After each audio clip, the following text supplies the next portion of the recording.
ഞാനിപ്പോൾ ഉള്ളത് വയനാടാണ്. വയനാട് ഇവിടെ വന്നു കഴിഞ്ഞപ്പോഴത്തേക്ക് കറക്റ്റ് സ്ഥലം ഏതാണ് ചേട്ടാ? ഇവിടെ വയനാട് ബാവലി എന്ന് പറഞ്ഞ സ്ഥലത്താണ്. അപ്പോൾ ഇവിടെ ചേട്ടന്മാർ പണ്ട് കാലത്തൊക്കെ ഞാൻ കണ്ടിട്ടുണ്ട് ഇങ്ങനെ ചാണകവെള്ളം അല്ലേ വീടിൻ്റെ വാതിക്കലിങ്ങനെ ഇങ്ങനെ ഇട്ടുകൊണ്ടിരിക്കുന്നതാണ്. അപ്പോൾ ഞാൻ വെറുതെ അറിയാൻ വേണ്ടി കുറച്ച് കാര്യങ്ങൾ ചോദിച്ചേ. കാരണം എൻ്റെ ചെറുപ്പത്തിൽ ഞാൻ കണ്ടിട്ടുണ്ടെങ്കിൽ ഇതിനെക്കുറിച്ച് വലിയ അറിവൊന്നുമില്ല. ഇതുകൊണ്ടുള്ള ഗുണങ്ങൾ എന്തൊക്കെയാണെന്ന് ചോദിച്ചു. അപ്പോൾ ഇങ്ങനെ കുറച്ച് കാര്യങ്ങൾ കേട്ട് അപ്പോൾ അത് നിങ്ങളെയും കൂടി അറിയിക്കണമെന്നൊരു ആഗ്രഹം തോന്നിയുകൊണ്ടാണ് ഇങ്ങനെ ഒരു വീഡിയോ എടുത്തത്. ചേട്ടൻ്റെ പേരെന്ന് പറഞ്ഞാൽ നമ്മുടെ പേര് സുമിത്രൻ. ചേട്ടാ, ഇതുകൊണ്ടുള്ള എന്തൊക്കെ ഗുണങ്ങളാണ് നമുക്ക് പണ്ട് കാലത്ത് ഇപ്പോൾ ചേട്ടൻ പറഞ്ഞല്ലോ വീടുകളിൽ ടൈലൊക്കെ വന്നതിന് മുന്നേ ഇതാണ് അതൊക്കെ കൊണ്ടുള്ള ഗുണങ്ങൾ എന്തൊക്കെയാണ് നമ്മുടെ കാണികൾക്ക് വേണ്ടി? അത് ഞാൻ പറഞ്ഞുതരാം. നമ്മളിപ്പോൾ ഇവിടെ സംഘടിച്ചിരിക്കുന്നതിൻ്റെ കാര്യം ഇതിപ്പോൾ ഇവിടെ ഇങ്ങനെ ചാണകം മെഴുകി വൃത്തിയാക്കിയതിരിക്കുന്നതിൻ്റെ അത് ചില ഇവിടെ ഒരു അമ്പലത്തിൻ്റെ ഉത്സവമാണ് നടക്കുന്നത്. അപ്പോൾ ഉത്സവത്തിന് ഭക്ഷണം ഉണ്ടാക്കുന്ന സ്ഥലമാണിത്. അപ്പോൾ ഈ സ്ഥലം ശുദ്ധീകരിക്കുക എന്നുള്ളതാണ്. പണ്ട് നമ്മൾ ഈ ചാണകത്തിൻ്റെ ഗുണം എന്ന് പറഞ്ഞു കഴിഞ്ഞാൽ ആയുർവേദിക്കാണ്. ഈ ചാണകം എന്ന് പറഞ്ഞാൽ ആയുർവേദിക്കാണ്.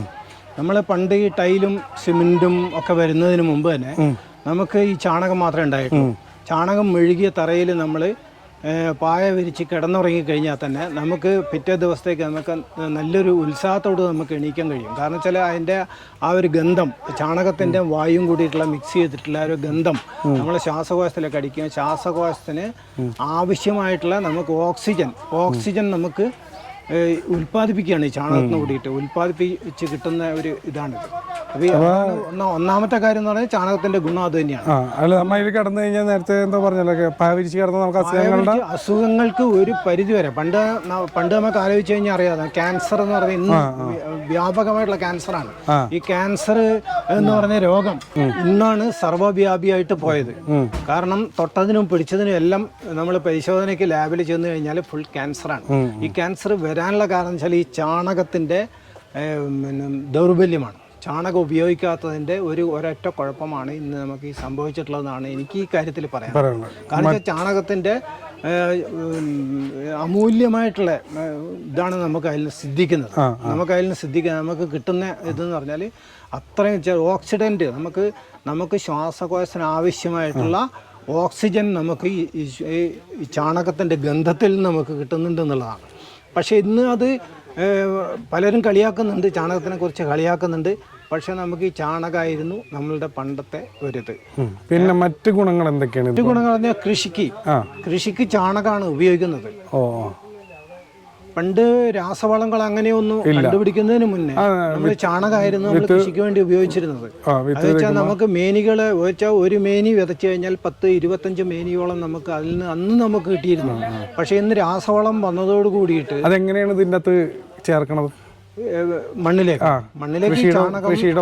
ചാണകം ഉണക്കിയതിന് ശേഷം നമ്മൾ കൃഷി ആരംഭിക്കുന്നതിന് മുമ്പ് നമ്മൾ ഉഴുതുമറിച്ച സ്ഥലത്ത് നമ്മൾ ചാണകം ഉപയോഗിച്ചതിന് ശേഷം കൃഷി വിത്തുകൾ അപ്പൊ അതിൽ നിന്ന് നമുക്ക് മറ്റ് കീടങ്ങൾ നമുക്ക് അന്ന് ഉണ്ടായിരുന്നിട്ടില്ല. പിന്നെയാണ് ഈ രാസവളങ്ങൾ വന്നതിന് ശേഷമാണ് കീടങ്ങൾ നമ്മളെ മണ്ണിനെ ആക്രമിക്കാൻ തുടങ്ങിയത്. ഈ ആക്രമിക്കാൻ തുടങ്ങിയതിന് ശേഷം അതിന് കീടനാശിനികൾ വന്നു. അതോടുകൂടി മണ്ണ് നശിച്ചുപോയി. നമുക്ക് നമ്മളെ മണ്ണിൻ്റെ പഴയ ആ ഒരു രൂപത്തിൽ കൊണ്ടുവരണമെങ്കിൽ ചാണകം വ്യാപകമായിട്ട് ഉപയോഗിച്ചുകൊണ്ട് മാത്രമേ നമുക്ക് മുന്നേറാൻ കഴിയുള്ളൂ എന്നതാണ് ഇതിൽ നിന്ന് എനിക്ക് പറയാം. ഉള്ള ഗുണങ്ങൾ ഇഷ്ടം പോലെ ഉണ്ടല്ലോ. അതായത് ഇഴജന്തുക്കൾ പണ്ട് നമ്മളെ വീട്ടിൻ്റെ ഉള്ളിലൊന്നും പാമ്പുകൾ കയറി കൂടൂല. എന്താ വെച്ചാൽ ഇതിൻ്റെ ഗന്ധമാണ്, ചാണകത്തിൻ്റെ ഗന്ധം കൊണ്ട് പാമ്പുകൾക്ക് അതിൽ അടുക്കാൻ കഴിയില്ല. അതായത് ചാണകത്തിൻ്റെ സവിശേഷമായിട്ടുള്ളൊരു കാര്യമാണത്. ചാണകം മെഴുകി കഴിഞ്ഞ് കഴിഞ്ഞാൽ ഇതിൻ്റെ ഗന്ധം ഇഴജന്തുക്കൾക്ക് അസഹ്യമാണ്. അതുകൊണ്ട് തന്നെ ഇഴജന്തുക്കൾ ഒരു കാരണവശാലും അതിനോട് അടുക്കില്ല, ഈ വാസസ്ഥലത്തോട് അടുക്കില്ല.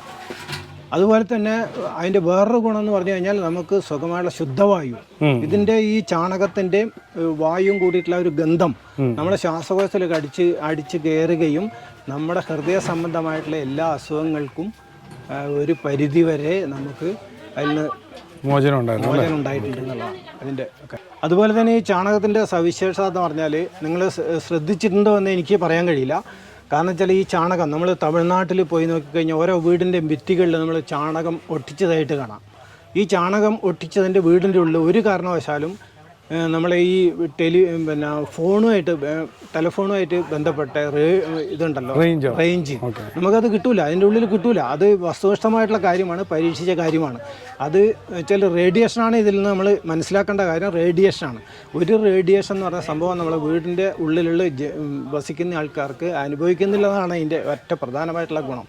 റേഡിയേഷനിൽ നിന്ന് വിമുക്തമായിട്ടുള്ള ഒരു സംഭവമാണ് ചാണകം മെഴുകിയ സ്ഥലത്ത് ഒരു കാരണവശാലും നിങ്ങൾക്ക് റേഞ്ച് കിട്ടൂല. നിങ്ങൾ വേണമെങ്കിൽ പരീക്ഷിച്ചോളൂ. എന്തായാലും സന്തോഷം ചേട്ടാ, നമ്മുടെ കാണികൾക്ക് വേണ്ടി എനിക്കറിയില്ലായിരുന്നു ഇങ്ങനെ ചോദിച്ചപ്പോൾ ചേട്ടൻ പറഞ്ഞു തരാൻ തയ്യാറായി. അത് കാരണം നിങ്ങളെയും കൂടി അത് അറിയാത്തവർക്ക് ഒരു അറിവായിട്ട് ഷെയർ ചെയ്യണമെന്ന് വിചാരിച്ചിട്ട് എടുത്ത വീഡിയോ ആണ്. Thank you.